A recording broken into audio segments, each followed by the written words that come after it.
عام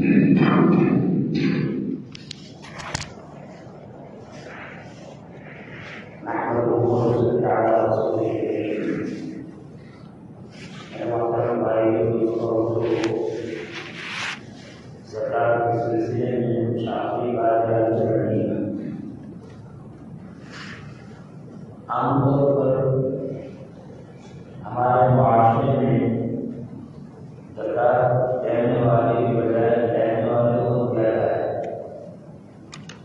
عام طور پر لوگ سوال کرتے ہیں زکوٰۃ کا، زکوٰۃ ان کو دینی چاہیے یا نہیں دینی چاہیے؟ تحقیق یہ ہے کہ بیچارے صحیح معنی میں جو مستحق ہے، پریشان ہے، شریف ہے، وہ عام طور پر لوگوں سے زکوٰۃ کا مطالبہ نہیں کرتے۔ یہ امیروں کی اور صاحب نصاب لوگوں کی ذمہ داری ہے کہ وہ معاشرے میں، بستی میں، رشتہ داروں میں، محلے والوں میں ایسے غریبوں کو معلوم کرے اور ان کی ضرورت کو زکوٰۃ سے عطیہ کے طور پر پوری کرے۔ پھر بعض مرتبہ بے انتہا پریشان آدمی سوال کر بیٹھتا ہے۔ اگر سوال کرنے کے بعد بھی اطمینان ہو جائے کہ واقعی یہ پریشان ہے تو اس کو ذہن میں آ نہیں۔ لیکن عام طور پر دیکھا ہی جاتا ہے کہ زکوٰۃ مانگنے والے بہت زیادہ ہیں اور تحقیق نہیں ہوتی، پہچان نہیں ہوتی کہ یہ واقعی زکوٰۃ کا مستحق ہے یا نہیں۔ وہاں پر بڑے احتیاط کی ضرورت ہے۔ تجربہ یہ ہے کہ بہت سارے لوگوں نے جو زکوٰۃ نکالنے کے حقدار ہے، زکوٰۃ لینے کو اپنا پیشہ اور دھندا بنا لیا ہے اور اسی دھندے اور پیشے سے ہر سال اپنی آمدنی کو بڑھاتے چلے جا رہے ہیں۔ اگر بلا تحقیق ہم نے ان کو زکوٰۃ دے دی تو ہماری زکوٰۃ ادا نہیں ہوگی۔ زکوٰۃ دینے میں اپنی حد تک یہ اطمینان حاصل کرنا ضروری ہے کہ جن کو زکوٰۃ دی جا رہی ہے وہ زکوٰۃ کا مستحق ہے۔ بعض مرتبہ معتبر لوگوں سے سنا گیا کہ بعض لوگ ہیں جو 3 4 نئی شادی ماری ہیں اور ہر رمضان میں زکوٰۃ لے کر ایک نئی شادی خریدتے ہیں، یعنی ایک گاڑیوں کے اور ایک شادی ماری ہے اور ہر سال زکوٰۃ سے ایک نئی گاڑی خریدتے ہیں۔ تو خود ایسے آدمی ہو جن کی نئی گاڑیاں ہوں، جن کی آمدنی بہتری ہو، جن کے پاس مال اور سرمایہ جمع ہوتے ہو، تو ان پر زکوٰۃ نکالنا ضروری ہے، چاہے وہ دوسروں سے زکوٰۃ ہے۔ دوسری بات یہ ہے باقی آدمی پریشان آ رہے ہیں اور زکوٰۃ مانگنے کی اس کو گنجائش بھی ہے، بہت اچھی بات ہے۔ رمضان کی مبارک مہینوں میں 2 رکعت صلاۃ الحاجہ پڑھے اور اللہ سے اپنی حاجت کو پیش اللہ کی دربار میں بارگاہ میں پیش کرے۔ انشاءاللہ حق تعالی شان اہل مال کے دلوں کو تمہاری طرف متوجہ فرمائیں گے اور تمہاری اعانت عزت کے ساتھ ہوگی۔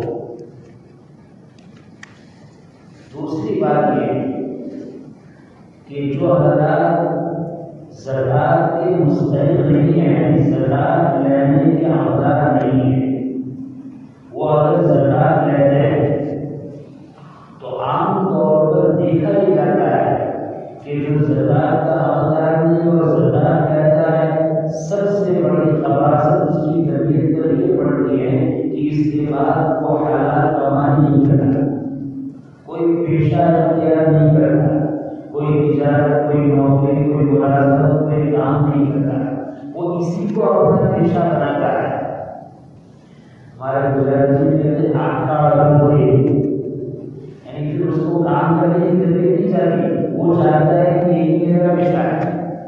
یہ بالکل غلط طریقہ ہے، بلکہ صحیح بات تو یہ ہے آدمی مجبور ہے، پریشان حال ہے، اور بیچارہ اتنی پریشانی میں مبتلا ہو چکا ہے کہ زکوٰۃ لینا اس کے لیے صحیح ہے، تو بھی تجربہ یہ ہے کہ اگر اس کی ضرورت 1,000 روپے میں پوری ہو جاتی ہے، اس نے اگر بجائے 1,000 کے 1,500 کی زکوٰۃ کی تو اس کی طبیعت پر اس کا اثر پڑے گا۔ جو محنت کرنے کا جذبہ ہے، جو اس کے حالات کمانے کا جذبہ ہے، جو کام کر کے اپنی زندگی اپنی ضرورت کو پورا کرنے کا جذبہ ہے، یہ ضرورت سے زائد زکوٰۃ دے گا تو بھی اس پر اثر پڑے گا کہ اس کے بعد وہ کام چھوڑے۔ اور دیکھا ہی جا گیا ہے کہ بعض لوگوں نے مستقل زکوٰۃ کی وصولی کو اپنا پیشہ اور دھندا بنا لیا ہے، لہٰذا اس میں بڑا نقصان جو ہوتا ہے، بلا تعلیم ہم زکوٰۃ دیتے ہیں، ہماری زکوٰۃ نہیں ہوتی، اور معاشرے میں، رشتہ داروں میں، دیہاتوں میں، غربا میں جو حقیقت میں غریب ہے وہ بیچارے میں ڈرے ہیں۔ اس لیے اس بات کا خاص خیال رکھیں کہ ہم جن کو زکوٰۃ دے رہے ہیں ہمارے پہچان میں بھی ہے، ہمارے علم میں بھی ہے کہ واقعی یہ زکوٰۃ کا مستحق ہے۔ یہ چند باتیں زکوٰۃ سے متعلق تھیں۔ مبارک مہینہ ہے، مسلمان آپس میں اجتماعی زندگی گزارتا ہے، صلہ رحمی سے متعلق کچھ باتیں یاد کرنی ہے۔ آدمی خیر خواہی اور بھلائی اس کے ساتھ ہے۔ اسلام ایسا عظیم الشان مذہب ہے کہ وہ انسان تو انسان، ہمارے ساتھ رہنے والے پالتو جانوروں کے ساتھ بھی احسان کا، بھلائی کا حکم دے رہا ہے کہ ہمارے ساتھ جو پالتو جانور رہتے ہیں ان پر بھی ظلم و زیادتی نہیں ہونی چاہیے، ان کے ساتھ بھی خیر خواہی اور ان کے ساتھ بھی بھلائی کا معاملہ، راحت پہنچانے کا معاملہ ہونا چاہیے۔ اسلام اتنا اونچا ہے، اتنی اونچی اس کی تعلیمات ہے، لیکن جس مذہب کی یہ تعلیم ہے وہ مذہب والی اس تعلیم سے اتنا دور ہے، اتنا دور ہے کہ ہمارے بستی کے جانور دنیا ہم سے یا تو ہماری اولاد پریشان ہے یا ہم سے ہمارے ماں باپ پریشان ہے، ہم سے ہمارے بھائی بہن پریشان ہیں، ہم سے ہمارے پڑوس والے پریشان ہیں، ہم سے ہمارے رشتے دار پریشان ہیں، ہم سے ہمارے محلے والے پریشان ہیں۔ اس لیے کہ شریعت کی جو تعلیم ہے ہم اس کو کھو بیٹھے ہیں۔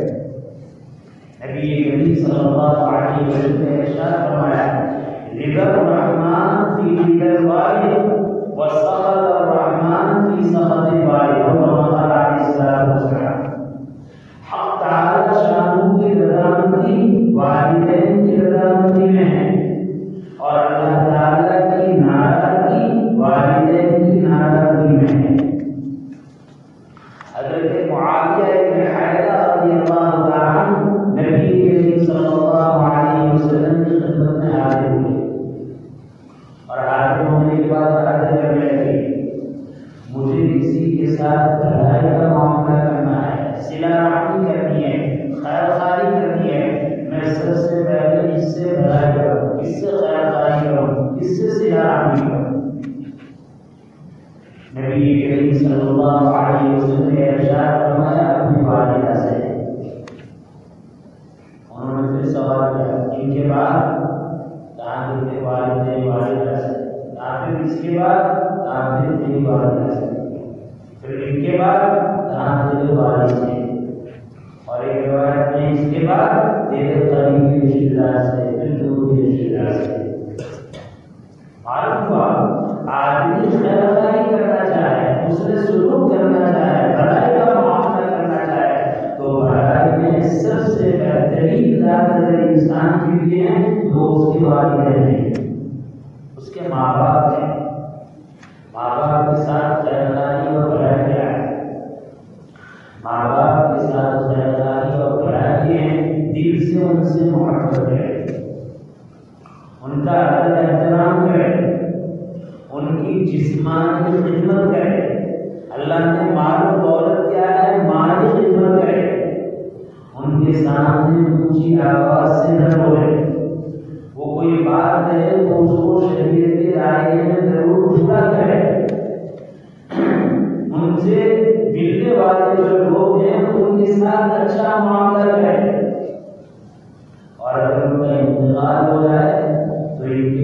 انتقال کے بعد ان کے لیے دعائیں مغفرت کرے، ان کے دل میں اگر کوئی قرضدار ہے تو وہ قرض ادا کرے، اور لوگ ان کو گالیاں دیتے ہیں تو گالیاں دینے سے روکے۔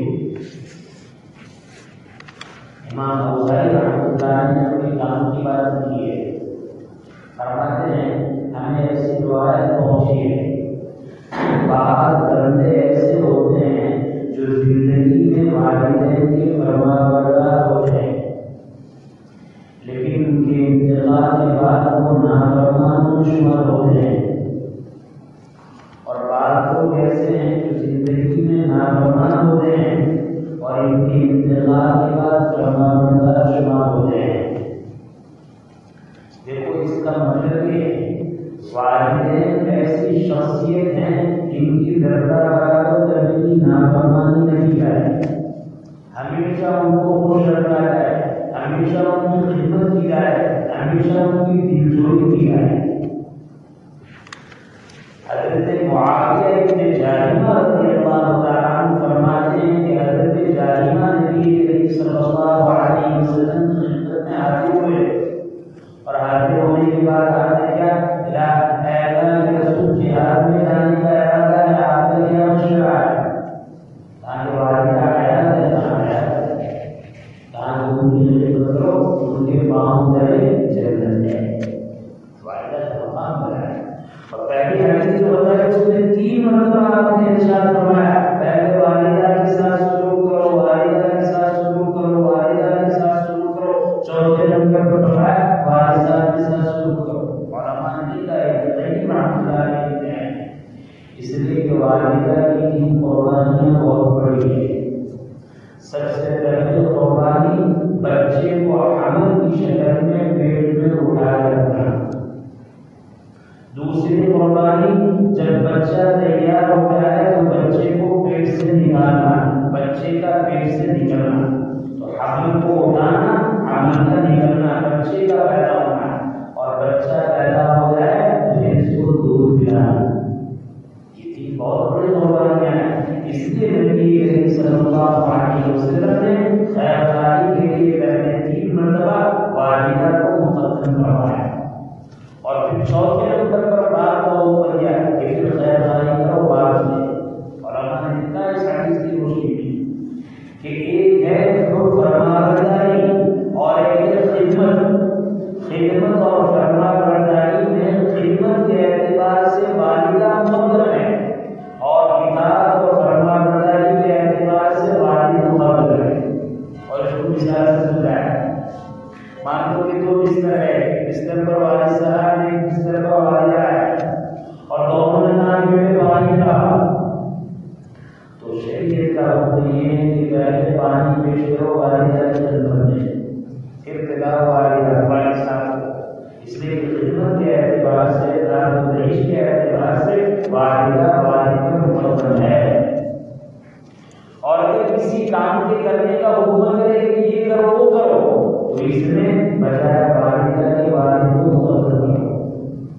امام مالک رحمۃ اللہ علیہ سے کسی نے پوچھا کہ بھائی کیا کرے، والد صاحب کے کام کے لیے کہہ رہے ہیں اور والدہ منع کر رہی ہے، والدہ کہہ رہے ہیں اور والد صاحب منع کر رہے ہیں، عجیب جواب دیا، تاکہ ایسا راستہ اختیار کرو کہ والد صاحب کا حکم بھی پورا جائے، والدہ کی نافرمانی بھی ہو، والدہ کا حکم پورا ہو جائے، والد صاحب کی نافرمانی نہ ہو۔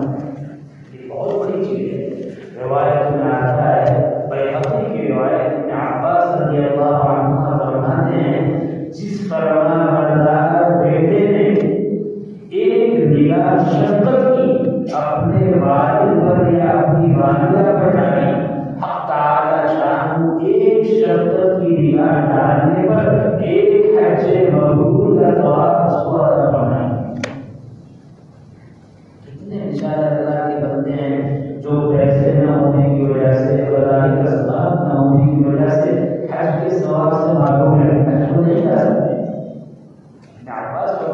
فرماتے ہیں کہ جو فرمانبردار بیٹا شفقت کی نگاہ سے، محبت کی نگاہ سے، احترام کی نگاہ سے اپنے والد یا اپنی والدہ کو ایک نظر دیکھے گا، ایک حج مبرور کا ثواب۔ صحابی نے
ایسا چلو زندگی میں ناراض کرنے کے لیے راضی کرنے کے لیے نہیں. ہمارے گھروں میں دعویٰ ہوتی ہے، حرام ہوتا ہے. کیوں حرام ہوتا ہے؟ آدمی اگر کٹ جائے تو اس پر لگانے کے لیے حرام ہوتا ہے. تو کوئی آدمی مرہم دے کر اپنے ہاتھ کو کاٹا نہیں، چلو مرہم ہاتھ میں لگائیں نہیں. اگر کٹ گیا تو لگائیں، یہ نہیں کہ کاٹو اور لگاؤ. یہ مطلب نہیں تو آتے ہیں تو نام کی نافرمانی کرو تو ناراض کرو راضی کرنا نہیں. اگر غفلت اور نادانی سے جہالت کی وجہ سے زندگی اس طرح ہوئی کہ ماں باپ دنیا سے چلے گئے اور ہم سے ناراض تھے، تو یہ شکل ہے اس کے لیے تو اس کا ان کا انتقال ہو گیا. خوب ان کے لیے دعائیں مختلف ہے. ایک نمبر پر. دوسرے نمبر پر انہوں نے کوئی قرض چھوڑا ہے، اس قرض کو ادا ہے. اس کی اور تشریح کی لوگوں سے گالیاں دلوائے، قرآن کیا ہے اس لیے کہ اگر ان کے اوپر حقوق ہیں انہوں نے حقوق ادا نہیں کیے اور ان میں بھی باقی رکھے. لوگ کہیں گے فلاں مر گیا میرا اتنا کھا گیا، لوگ فلاں مر گیا میرا اتنا لگا گیا، فلاں مر گیا میرا اتنا باقی ہے. تو اگر وہ نافرمان بیٹا ہے لیکن والدین کے انتقال کے بعد ان کے لیے دعائیں مغفرت کرے، ان کے قرض کو ادا کرے اور گالیاں دینے سے ان کو روکوائے لوگوں کو، اللہ کی بارگاہ میں یہ نافرمان بیٹا فرما بردار شمار کیا جائے. اور اگر کوئی بیٹا بہت فرما بردار ہے لیکن انتقال کے بعد دعائیں مغفرت نہیں کرتا ہے، اللہ نے وسعت دی ہے اس کے بعد بھی والدین کے قرض کو ادا نہیں کرتا ہے اور لوگ جو ان کو برا بھلا کہتے ہیں وہ برا بھلا کہلواتا رہتا ہے، زندگی میں وہ فرما بردار تھا، باپ کو نافرمان دکھا رہا ہے. اس کو بہت سوچنے کی ضرورت ہے. لوگوں کی دوڑ مار کی طرف ہے اور انسان اپنی اولاد کے لیے مال کو جمع کرنے میں کبھی اندھا بھی ہوتا ہے اور کبھی حلال کے ساتھ حرام کو بھی لپیٹتے رہتا ہے.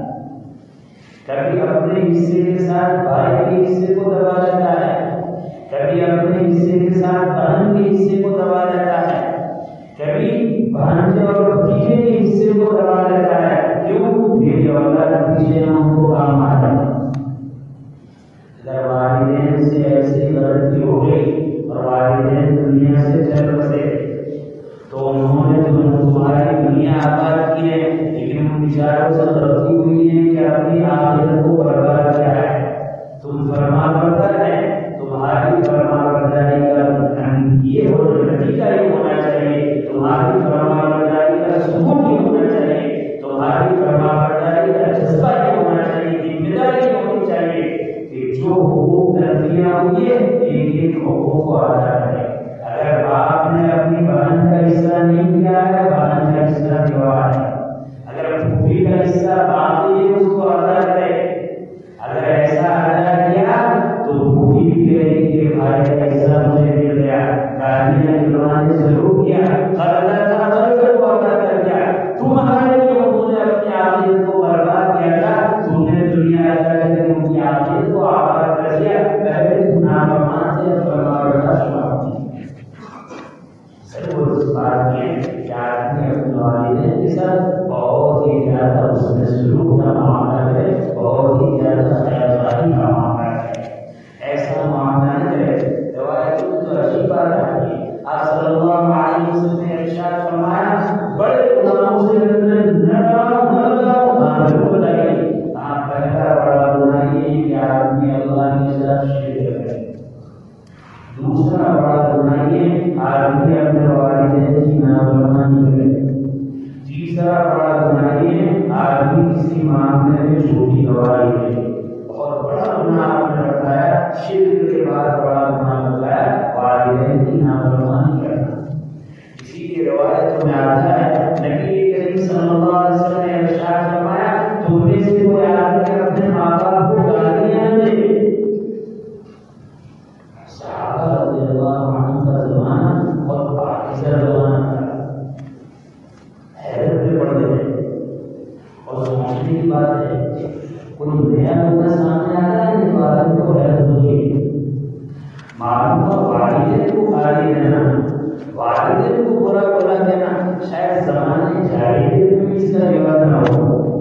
اس لیے صحابہ نے جب یہ بات سنی ان کو حیرت ہوئی. اگر زمانے جاہلیت میں یہ ہوتا ہے کہ لوگ اپنے والدین کو گالیاں دیتے برا بلاتے تو وہ گالی نہیں ہوتا. لیکن حضرات صحابہ نے سنا کہ اللہ کے رسول فرما رہے ہیں کہ اپنے والدین کو برا بلانا تو گالیاں نہ دو. تو حضرات صحابہ حیرت میں پڑ گئے کہ ایسا ہو سکتا ہے؟ کوئی آدمی اپنے والدین کو گالیاں دے سکتا ہے؟ نبی تو قیامت کے لیے ہیں، نبی کے سامنے سارے بشر ہیں کہ بعد میں ایسے لوگ بھی آنے والے ہیں. لیکن صحابہ پاکیزہ قوم ہیں، پاکیزہ خیالات کے ساتھ ہے. اگر ان کو سمجھانا ہے کہ بھائی ایسا ہو کے آئے گا لیکن ان کا دماغ پور کرنے کے لیے نہیں ہو سکتا ہے تو آدمی اپنے والدین کو گالی دے. تو نبی کریم صلی اللہ علیہ وسلم نے ایک شکل بتائی کہ ایک تو یہ آدمی کو براہ گالی دے. وہ شکل تو وہاں سامنے آنے والی نہیں تھی. اللہ کے رسول نے شکل بتائی کہ تم کسی کے والدین کو گالی دو اور جواب میں وہ تمہارے والدین کو گالی دے تو تمہارے والدین کو گالی دینے کا سبب تمہارا ان کو گالی دینا بنا. یہ گویا کہ تم نے ان کے والدین کو گالی دے کر اپنے والدین کو گالی دی. آپ ایسا تو جان سمجھ میں شکل بتائی کہ تم کسی کے والدین کو گالی دو اور جواب میں تمہارے والدین کو گالی دے تو تمہارے والدین کو جو گالیاں پڑی ہیں وہ تمہارے ان کے والدین کو گالی دیں گے. ویسے گویا کہ ان کے واسطے سے تم نے اپنے والدین کو گالی دی. کیسا ہوتا ہوا اللہ ہماری حفاظت فرمائے. یہ تو اتنا خوفناک دور ہے کہ والدین کو برا بھلا کرنا، ٹوکنا، بے ادبی سے بات کرنا، دور سے بات کرنا، چھیڑنا، یہ تو بہت دور کی بات نارمل ہو گیا. اب تو بات نہ آنے بدلتے بات کبھی سن کروا دو اپنے والدین کو گالیاں نہیں تماچے مارتے ہیں. حدیث میں نبی کریم صلی اللہ علیہ وسلم ارشاد فرماتے ہیں کہ اللہ کا بندہ جتنے بھی گناہ کرے بعض مرتبہ ہم تعالیٰ شان مہلت دیتے ہیں فوراً نہیں پکڑتے. ہو سکتا ہے دنیا میں چھوڑ دے آخرت کو پکڑ دے. لیکن حدیث میں جو آدمی اپنے والدین کو ستاتا ہے، اپنے والدین کو تکلیف پہنچاتا ہے، حق تعالیٰ شان اس کو موت نہیں عطا فرمائیں گے جب تک اس گناہ کی سزا وہ دنیا میں نہ بھگتے. اللہ تعالیٰ شان ہمیں اپنے والدین کی قدردانی نصیب فرمائے، والدین کا ادب احترام نصیب فرمائے، والدین کے سامنے اف کہنے سے ان کو برا بھلا کہنے سے اللہ ہماری حفاظت فرمائے. نبی کریم صلی اللہ علیہ وسلم نے جب والدین کے بارے میں تاکید حکم فرمایا کہ ان کا ادب کرو، یہ کرو، وہ کرو. بعض صحابہ نے کہا اے اللہ کے رسول اگر والدین ظلم کرے تو آپ صلی اللہ علیہ وسلم کی مرتبہ فرمایا اگرچہ وہ ظلم کرے، اگرچہ وہ ظلم کرے، اگرچہ وہ ظلم کرے پھر بھی دور میں جا ہونا. اسلام آفاقی مذہب ہے، کتنا آفاقی مذہب ہے. حضرت اسماء رضی اللہ تعالی عنہا کی والدہ کی اسلام نہیں لائی تھی اور وہ مدینہ منورہ آئی. حضرت اسماء کی گھر میں داخل ہوئی اور حضرت اسماء سے کچھ خیرخواہی اور سلوک چاہتی تھی. حضرت اسماء کو مسئلہ معلوم نہیں تھا کہ میری والدہ تو ایمان نہیں لائی ہے، میں ان کے ساتھ حسن سلوک کر سکتی ہوں، بھلائی کا معاملہ کر سکتی ہوں نہیں. نبی کریم صلی اللہ علیہ وسلم سے پوچھا کہ اللہ کے رسول میرے گھر میں میری والدہ آئی ہے اور میری والدہ نے اسلام قبول نہیں کیا ہے کہ میں ان کے ساتھ بھلائی کا معاملہ کروں، حسن سلوک کا معاملہ کروں. نبی کریم صلی اللہ علیہ وسلم نے ارشاد فرمایا ہاں تیری والدہ ہے تو ان کے ساتھ بھلائی کا معاملہ کر، حسن سلوک کا معاملہ کر. علماء نے لکھا ہے کہ والدین کا کتنا بھی بڑا قصور کیوں نہ ہو، کتنی بھی بڑی غلطی کیوں نہ ہو، کفر شرک سے تو بڑی نہیں ہو سکتی.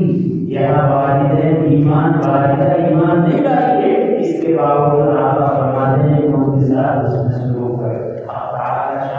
امت کی ایک فرد ہی اپنے والدین کی ناراضگی اور اپنے والدین کو ستانے سے اور برا بھلا کہنے سے حفاظت فرمائے اور والدین کو زندگی میں راضی رکھنے کی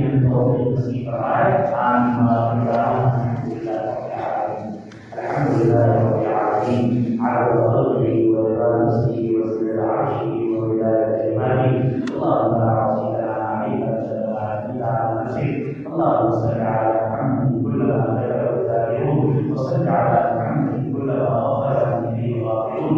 ربنا آتنا في الدنيا حسنة وفي الآخرة حسنة وقنا عذاب النار. ربنا لا تزغ قلوبنا بعد إذ هديتنا وهب لنا من لدنك رحمة إنك أنت الوهاب. ربنا ظلمنا أنفسنا وإن لم تغفر لنا وترحمنا لنكونن من الخاسرين. سے ہمارے حال پر رحم فرما. اے اللہ ہمیں اتنے نعمتیں نصیب فرما. اے اللہ شریعت کی جزوی علم سے ہمیں معلومات فرما. اے اللہ احترام انسانیت کے بارے میں جو علم ہے تعلیمات ایک سارا فرما. اے اللہ ہماری جہالت یہ ہے ہمیں معلوم ہے کہ ہمارے والدین کا کیا مقام ہے, ہمارے اساتذہ کا کیا مقام ہے, ہمارے مشاہد کا کیا مقام ہے, ہمارے بھائی بہنوں کی کیا حیثیت ہے, ہمارے رشتہ داروں کی کیا حیثیت ہے, ہماری اولاد کی کیا حیثیت ہے. نبی کریم صلی اللہ علیہ وسلم کا کیا مقام ہے کیا رائے ہمیں معلوم نہیں ہے. ہم جاہل ہیں, ناواقف ہیں. اے اللہ ہمیں صحیح سلوک نصیب فرما, صحیح علم نصیب فرما, اور اس علم کی روشنی میں ہمیں ہر ایک حقوق کو پہچان کر ادا کرنے کا اہتمام نصیب فرما. الہ العالمین آج تک ہم نے اپنے والدین کو کوسا ہے, بے ادبی سے بات کی ہے, بے ادبی کا معاملہ کیا ہے, جہالت کی وجہ سے ان کی آواز پر اپنی آواز کو بلند کیا ہے اور اپنے دیور سے ان کو دبایا ہے. کبھی مال کے نشے میں, کبھی منصب کے نشے میں, کبھی عہدے کے نشے میں ہم نے ماں باپ کو ماں باپ نہیں سمجھا ہے. ہمارا بہت بڑا ظلم ہے. اے اللہ اس ظلم کو معاف فرما. اے اللہ والدین کی محبت نصیب فرما, والدین کا احترام نصیب فرما, والدین کی عقیدت نصیب فرما. اے اللہ جن کے والدین زندہ ہے یا ان میں سے یہ زندہ ہے, زیادہ سے زیادہ قدردانی کی توفیق عطا فرما, راحت رسانی کی توفیق عطا فرما. اے اللہ جو دنیا سے جا چکے ہیں, اے اللہ ان والدین کی کروڑ کروڑ مدد فرما, ان کے درجات کو بلند فرما, ان کی سیاحت کو حسنات سے مبدل فرما. اے اللہ ہماری تربیتوں میں ان کا جو حصہ ہے, اے اللہ آپ اپنی شاعر جان کو بہترین بدلہ نصیب فرما. اے اللہ ان کو اے اللہ جنت الفردوس عطا فرما. اے اللہ ان کی سیاحت کو حسنات سے مبدل فرما. اے اللہ ان کے حسنات کو قبول فرما.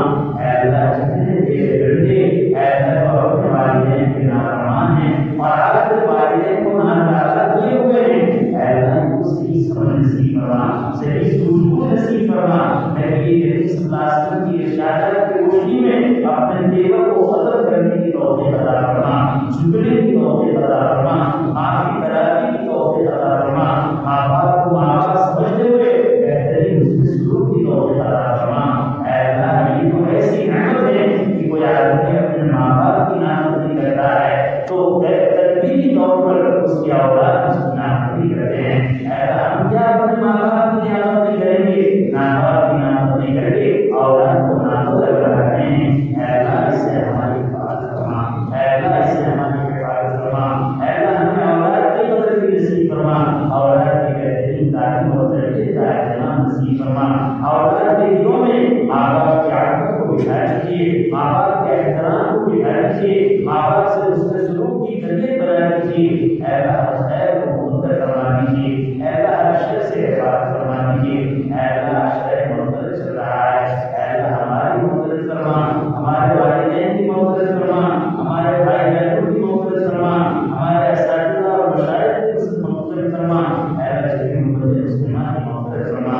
اے اللہ دنیا میں تیرے سارے بندے جہاں بھی پریشان ہیں, اے اللہ ان کی پریشانی کو دور فرما. جو مظلومیت کا شکار ہے, اے اللہ ظالم کو ظلم سے روک دے. اے اللہ مظلوم کی دستگیری فرما. اے اللہ مظلوم کی دستگیری فرما. اے اللہ مظلوم کی دستگیری فرما. اے اللہ جو بے گھر ہیں انہیں گھر عطا فرما.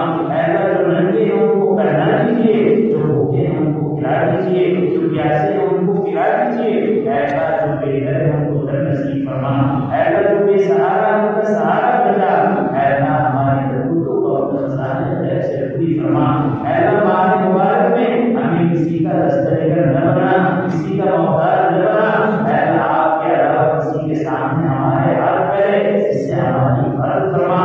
آپ کے علاوہ جس طریقے سے ہماری پیشانی کسی کے سامنے جھکنے سے آپ کی حفاظت فرمائی. الہ العالمین آپ کو ایام سے حفاظت فرما. الہی ہماری ساری ضرورتوں کو اپنے خزانے خیر سے پوری فرما. اے اللہ ہمارے بیماروں کو شفا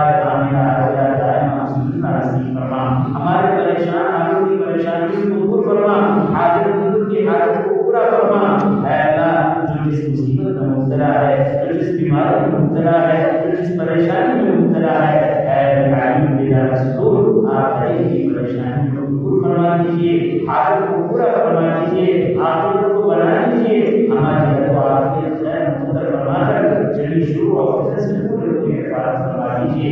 الہ العالمین اس ماہ مبارکہ میں دنیا کے مختلف مقامات میں اور خصوصاً حرمین شریفین میں تیرے صالحین بندے آپ سے جتنی خیر کا سوال کرتے ہیں، اے اللہ ہمیں بھی اس سے مالا مال فرما، اور جن چیزوں سے پناہ طلب کرتے ہیں ہمیں بھی اس سے پناہ عطا فرما۔